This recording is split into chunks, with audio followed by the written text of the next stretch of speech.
जय Hind and hello guys, स्वागत है आपका आपके अपने YouTube चैनल ज्ञानदेही होस्ट में। और इस वीडियो में मैं आपको बताने वाला हूं सेंट्रल इंडस्ट्रियल सिक्योरिटी फोर्स यानी कि CISF कांस्टेबल ड्राइवर भर्ती 2025 के ऑनलाइन फॉर्म के बारे में कि कैसे आपको इस भर्ती का फॉर्म फिलअप करना है। यहां पर आपको राशन से लेकर प्रिंट तक स्टेप बाय स्टेप पूरी जानकारी दी जाएगी, जिससे कि आप इस फॉर्म को बिना किसी मिस्टेक के भर पाएंगे। एंड गाइज, अगर वीडियो देखते समय आपको किसी भी स्टेप में कोई सवाल कोई डाउट लगे तो आप कमेंट के माध्यम से पूछ लीजिएगा, पर पहले आपको वीडियो को बिना स्किप किए देखना है ताकि आपसे फॉर्म के अंदर कोई भी जानकारी मिस ना हो। अब चलिए शुरू करते हैं। अगर आपने अभी तक वीडियो को लाइक शेयर नहीं किया तो कर दीजिए। चैनल के ऊपर नए आए हैं तो चैनल को सब्सक्राइब करके बेल आइकन ऑन कर लीजिए।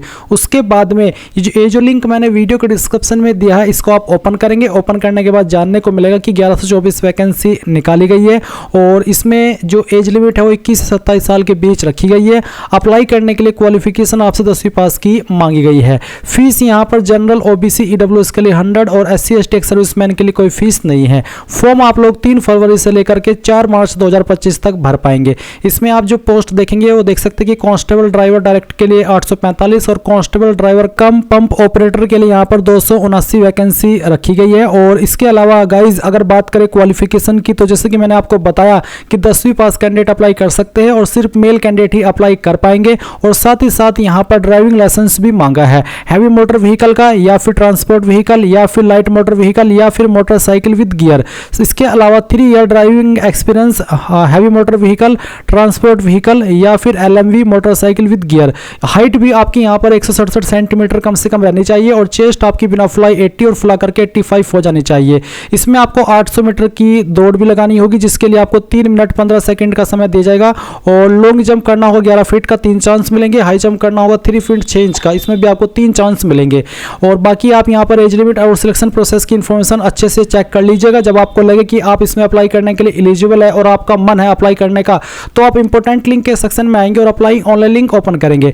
आपके सामने CISF की ये वाली वेबसाइट आ जाएगी। अब यहाँ पर आने के बाद में मैं आपको बता दूं कि अगर आपने इस वेबसाइट का इस्तेमाल करके पिछले 2-3 साल के अंदर कोई भी फॉर्म भरा है तो आपका अकाउंट बना हुआ है, आपका रजिस्ट्रेशन यहाँ पर हो रखा है। आप डायरेक्टली यहाँ पर इसमें लॉगिन हो जाने के बाद में अप्लाई कर लेंगे। पर गाइज, अगर आप फ्रेशर है, आपने इस वेबसाइट का इस्तेमाल करके कोई फॉर्म नहीं भरा तो आपको रजिस्ट्रेशन करना होगा। और जैसे कि मैंने कहा कि अगर आपने कोई फॉर्म भरा हुआ है तो और आपका जो रजिस्ट्रेशन नंबर है या फिर जो पासवर्ड है वो भूल चुके हैं, तो आप forgot registration ID and password इसके ऊपर क्लिक करेंगे। और इसके ऊपर क्लिक करने के बाद में यहाँ पर आपको वो नाम डालना है जो कि आपने रजिस्ट्रेशन करते समय भरा था। अपना फादर नेम डालना है, फिर मदर नेम डालना है, डेट ऑफ बर्थ आपने क्या भरी थी वो आप यहाँ पर सिलेक्ट कर लेंगे, अपना जेंडर सेलेक्ट करेंगे। और फिर यहाँ पर गाइज आपको जो कैप्चा कोड आपके डिस्प्ले के ऊपर आ रहा है वो डालना है और सबमिट कर देना है। इसके बाद में आपको मैसेज के माध्यम से जो आपका रजिस्ट्रेशन नंबर एंड पासवर्ड है वो सेंड कर दिया जाएगा। और अगर आप यहाँ पर इसमें पहले से रजिस्टर्ड है तो होम पेज के ऊपर आकर के लॉगिन के ऊपर क्लिक करके आप डायरेक्टली लॉगिन हो जाएंगे। पर अभी आप यहाँ पर फ्रेशर है, इसके लिए आपको इसमें रजिस्ट्रेशन करना होगा। तो रजिस्ट्रेशन करने के लिए आपको न्यू रजिस्ट्रेशन इसके ऊपर क्लिक करना है। आपके सामने कुछ ऐसा इंटरफेस आएगा। यहाँ पर आपको आपका नाम 10th के सर्टिफिकेट के अकॉर्डिंग एंटर करना है, जो भी आपका नाम है। इस नाम को दोबारा डाल करके आपको यहाँ पर वेरीफाई कर देना है। फिर आपसे पूछा कि क्या आपने कभी अपना नाम चेंज किया है, अगर हाँ तो यस करें, नहीं तो आपको नो करना है। एंड देन यहाँ पर जो आपका फादर का नेम है वो आपको यहाँ पर एंटर करना है। इसके बाद आपको आपके फादर के नेम को वेरीफाई करना है, दोबारा एंटर करेंगे। और अब आप सेम वे में आपकी मदर्स का नेम यानी कि आपकी माताजी का नाम एंटर करेंगे। ये नाम भी आपको यहाँ पर दोबारा डाल करके वेरीफाई करना है, वेरीफाई मदर नेम के सेक्शन में। और इसके बाद जो आपकी डेट ऑफ बर्थ है वो आपको एंटर करनी है। तो आप यहाँ पर कैलेंडर के ऊपर क्लिक करें। इसके बाद में जो आपका ईयर है, पहले आप ईयर सेलेक्ट करें, फिर यहाँ से आपको मंथ और इसके बाद में डे, तो आपकी DOB आ जाएगी। इसके बाद आप सेम तरीके से आपकी DOB को कैलेंडर के ऊपर क्लिक करके वेरीफाई कर देंगे। एंड देन यहाँ पर जो भी आपका जेंडर है वो जेंडर आप सिलेक्ट कर लेंगे। इसके बाद जेंडर को दोबारा सिलेक्ट करके वेरीफाई करेंगे और ये जो यहाँ पर कैप्चा कोड है वो कैप्चा कोड फिल करेंगे और इन सभी जानकारी को चेक करेंगे जो कि अभी आपने यहाँ पर भरी है, क्योंकि बाद में एडिट का मौका नहीं मिलेगा। एंड फिर आप यहाँ पर पूरी तरह श्योर होकर के सबमिट पर क्लिक करेंगे। अब आपके सामने यहाँ पर कुछ ऐसा इंटरफेस आ जाएगा जहाँ पर आपकी पर्सनल डिटेल आपको देखने को मिलेगी जो कि अभी आपने भरी है। और फिर नीचे यहाँ पर कॉन्टैक्ट डिटेल्स भी दी गई है। आपको अपनी कॉन्टैक्ट डिटेल देनी है, जहाँ पर पहले आप अपना मोबाइल नंबर एंटर करेंगे। इस मोबाइल नंबर को दोबारा डाल करके वेरीफाई करेंगे, अपनी ईमेल आईडी एंटर करेंगे और इस ईमेल आईडी को दोबारा डाल करके वेरीफाई कर देंगे। मैं आपको बता दूं कि जो नंबर और ईमेल आईडी आप यहां पर दे रहे हैं बिल्कुल सही होनी चाहिए, क्योंकि इनके ऊपर आपको आपकी लॉगिन की इंफॉर्मेशन सेंड की जाएगी। इसके बाद आप यहां पर डिक्लेरेशन पे आई एग्री पर क्लिक करेंगे, ये कैप्चा कोड फिल करेंगे एंड इन जानकारी जानकारी को चेक करने के बाद में आप सबमिट पर क्लिक करेंगे। सबमिट पर क्लिक करने के बाद में आपका रजिस्ट्रेशन हो जाएगा और अब आपको यहाँ पर होम पेज से verify mobile and email ID इसके ऊपर क्लिक करना है। इस पर क्लिक करने के बाद यहाँ पर आप आपका रजिस्ट्रेशन नंबर एंटर करेंगे जो कि अभी आपको मैसेज और ईमेल के माध्यम से मिला है। अब आप यहाँ पर जनरेट ओटीपी पर क्लिक करेंगे। इसके ऊपर क्लिक करने के बाद में यहाँ पर गाइज आपके जो नंबर के ऊपर ओटीपी गया वो ओटीपी आपको डालना है और वेरीफाई ओटीपी पर क्लिक करना है।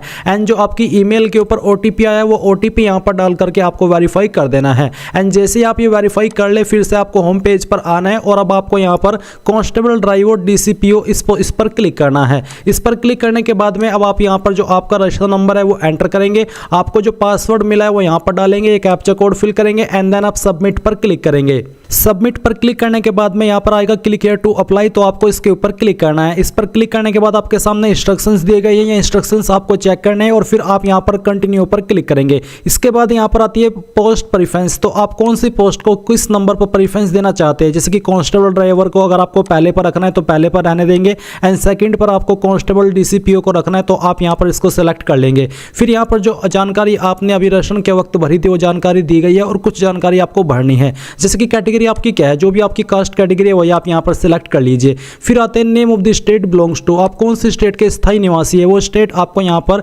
सिलेक्ट करनी है। इसके बाद में यहाँ पर आते हैं कि educational qualification minimum 10th required और इट्स इक्विवेलेंट, यानी कि कम से कम 10वीं चाहिए और आपको बोला है कि if any person completed 12th in civil then no need to apply for army education, यानी कि फिर आपको आर्मी एजुकेशन से अप्लाई करने की आवश्यकता नहीं है। तो आप यहाँ पर सिविल करें सिलेक्ट अगर आप फ्रेशर है। इसके बाद यहाँ पर सिलेक्ट डिटेल के ऊपर क्लिक करके जो आपकी क्वालिफिकेशन है वो आपको सिलेक्ट कर लेनी है, जो भी आपकी हाईएस्ट क्वालिफिकेशन है। रिलीजन आपका क्या हो यहाँ से आपको सिलेक्ट कर लेना है। इसके बाद आपसे पूछेगी कि आप 1984 या फिर 2002 दंगे के विक्टिम हो, अगर हाँ तो आप यस करें, नहीं तो नो ही रहने दीजिए। फिर आपसे पूछेगी कि आप हिल एरिया से बिलोंग करते हैं, अगर हाँ तो यस कर दीजिए, नहीं तो यहाँ पर भी आपको नो ही रहने देना है। फिर आपसे ये पूछेगी कि क्या आप एक्स सर्विसमैन है, अगर हाँ तो यस, नहीं तो ऐसे ही रहने दीजिए। इसके बाद आपसे पूछे कि whether you are CISF personnel, क्या आप सीआईएसएफ के एम्प्लॉई है, अगर हाँ तो यस। इसके बाद आता है whether you are an employee of government department public sector undertaking autonomous bodies, अगर हाँ तो यस कीजिएगा,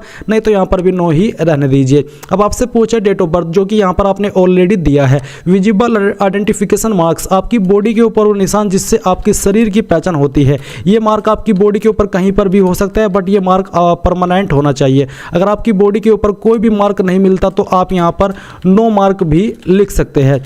इसके बाद में आप यहाँ पर नीचे आएंगे और जो आपकी अन्य इन्फॉर्मेशन है वो आप देंगे, जैसे कि परमानेंट एड्रेस, तो जो भी आपका परमानेंट एड्रेस है वो आपको यहाँ पर लिखना है और आपका जो पोस्ट है उसका नाम आपको यहाँ पर लिख देना है। जो आपका कंप्लीट एड्रेस है वो आपको 18 वाले पॉइंट में ही लिख देना है। स्टेट आपकी जो भी है वो स्टेट आपको सिलेक्ट करनी है, उस स्टेट के अंदर आपकी जो डिस्ट्रिक्ट है वो डिस्ट्रिक्ट आपको सिलेक्ट कर लेनी है। अपना पिन कोड आपको यहाँ पर एंटर कर देना है। ये एंटर करने के बाद यहाँ पर आते हैं कि क्या आपका परमानेंट और प्रेजेंट एड्रेस सेम है, अगर हाँ तो आप यहाँ पर टिक कर देंगे।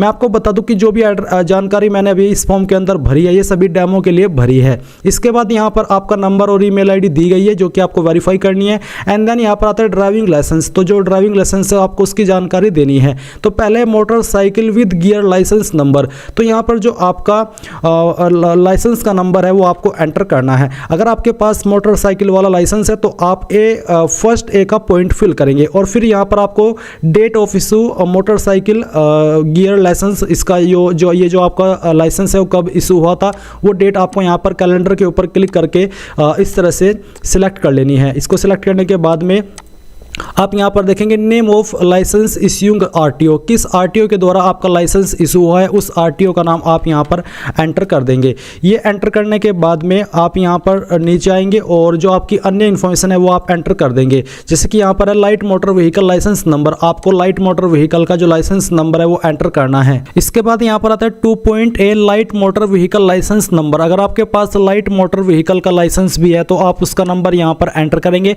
कब आपने लाइसेंस इशू करा है वो डेटा आप यहाँ पर सेलेक्ट करेंगे और किस आरटीओ के द्वारा ये लाइसेंस इशू हुआ है वो आरटीओ का नाम यहाँ पर आप लिख देंगे। इसके बाद आता है हैवी मोटर, अगर आपके पास heavy motor vehicle transport vehicle का लाइसेंस है तो आप उसका नंबर आप यहाँ पर एंटर करेंगे।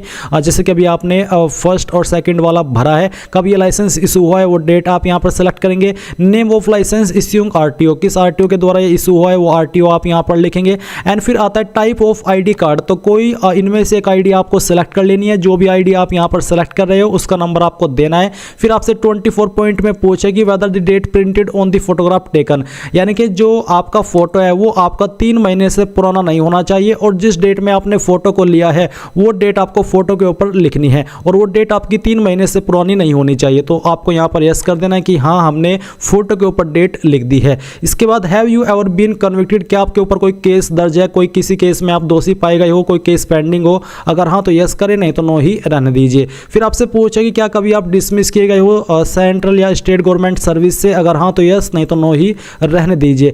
Have your service ever been terminated while on probation, जब आप प्रोबेशन पे थे तो क्या आपकी सर्विस टर्मिनेट की गई थी, अगर आप फ्रेशर है तो सिंपली नो कर दीजिए। अब आप यहाँ पर टिक करेंगे एंड जो भी जानकारी आपने इस सेक्शन के अंदर भरी है इन सभी को चेक करते हुए सेव एंड प्रीव्यू पर क्लिक करेंगे। अब गाइज आपने जो भी जानकारी अभी तक भरी है वो सभी जानकारी यहाँ पर आ जाएगी। आप इन सभी जानकारी को चेक करेंगे और चेक करने के बाद में आप यहाँ पर टिक करेंगे। एंड यहाँ पर जो जानकारी मैंने भरी है तो उसमें मैंने ये पाया कि आपको तीनों लाइसेंस की जानकारी देनी है। अगर आप किसी एक लाइसेंस की जानकारी देते हैं और बाकी की खाली छोड़ते हैं तो इसका मतलब ये हो रहा है कि आप यहाँ पर आगे नहीं बढ़ सकते, आपको वो जानकारी देनी है। तो इसका मतलब ये कि सिंपल ड्राइविंग लाइसेंस से यानी कि लाइट वाले से आप एलिजिबल नहीं है, आपके पास ये तीनों होने चाहिए जो कि कंपलसरी रूप में यहाँ पर वेबसाइट की इंफॉर्मेशन के अकॉर्डिंग ऐड किए गए हैं। बाकी अगर इसमें कोई चेंजेस आगे आने पर पता चलता है यानी कि टाइम आने पर तो आपको मालूम चल जाएगा। तो ये जानकारी वेरीफाई करने के बाद में आप यहाँ पर फाइनल सबमिशन के ऊपर क्लिक करके यहाँ से ओके कर देंगे। अब आपको यहाँ पर कुछ डॉक्यूमेंट अपलोड करने हैं, जैसे कि पहला है कि मैट्रिकुलेशन का सर्टिफिकेट, जो कि आप यहाँ पर PDF के फाइल में अपलोड करेंगे। साइज 1 MB से कम रहना चाहिए, इससे ज़्यादा होगा तो अपलोड नहीं हो पाएगा। तो आपको चूज फाइल के ऊपर क्लिक करना है, जहाँ पर भी आपकी फाइल है वो आप यहाँ पर सेलेक्ट कर लेंगे। मैं यहाँ पर एक फाइल सेलेक्ट करता हूँ, इसको ओपन करता हूँ तो आपकी फाइल आ जाएगी। अब आप यहाँ पर अपलोड के ऊपर क्लिक करेंगे, आपकी फाइल अपलोड हो जाएगी। आप व्यू फाइल के ऊपर क्लिक करके इसको व्यू भी कर सकते हैं। फिर यहाँ पर आपको एजुकेशनल सर्टिफिकेट, ऊपर जो आपने अपलोड किया वो भी आपका सर्टिफिकेट है और नीचे भी सर्टिफिकेट ही है। अगर आपका मार्कशीट और सर्टिफिकेट एक ही है तो दोनों में आपको सेम फाइल अपलोड कर देनी है। अब आता है फोटो, तो जो आपका फोटो है मैंने आपको बताया था कि 3 महीने से पुराना नहीं होना चाहिए और फोटो के ऊपर आपकी डेट लिखी होनी चाहिए जो कि 3 महीने से पुरानी न हो, यानी कि जिस डेट में आपने फोटो को लिया है वो डेट आपको यहाँ पर फोटो पर लिखनी है। तो जो यहाँ पर भी आपका फोटो है वो आपको यहाँ पर सेलेक्ट करना है और इसको ओपन कर लेना है। तो आपका फोटो यहाँ पर इस तरह से आ जाएगा, फाइल का नेम, फिर आप अपलोड पर क्लिक करेंगे, आपकी फाइल अपलोड हो जाएगी। और अब यहाँ पर आप इसको व्यू फोटो के ऊपर क्लिक करके व्यू भी कर सकते हैं इस तरह से। इसके बाद आप यहाँ पर आपका सिग्नेचर अपलोड करेंगे, जहाँ पर भी आपके सिग्नेचर की फाइल है वो फाइल आपको सेलेक्ट करनी है, यहाँ से ओपन करनी है। फिर आप यहाँ पर अपलोड के ऊपर क्लिक करके इस फाइल को भी अपलोड कर देंगे। एंड देन यहाँ पर आप इन सभी जानकारी को चेक करते हुए सेव एंड कंटिन्यू पर क्लिक करेंगे। अब गाइज यहाँ पर अगर आपकी कैटेगरी जनरल OBC है तो आपको यहाँ पर फीस जमा करने का लिंक दिया जाएगा। आप अपनी एप्लीकेशन फीस ऑनलाइन माध्यम से जमा कर पाएंगे। बट अगर आप SC ST है तो आपके लिए कोई फीस नहीं होगी और आपको यहाँ पर कुछ इस तरह से देखने को मिलेगा। अब आप प्रिंट एप्लीकेशन के ऊपर क्लिक करके आपके एप्लीकेशन फॉर्म को यहाँ से प्रिंट कर लीजिएगा और यहाँ से आप आएंगे और नीचे प्रिंट के आइकन के ऊपर क्लिक करके इसको प्रिंट कर लेंगे।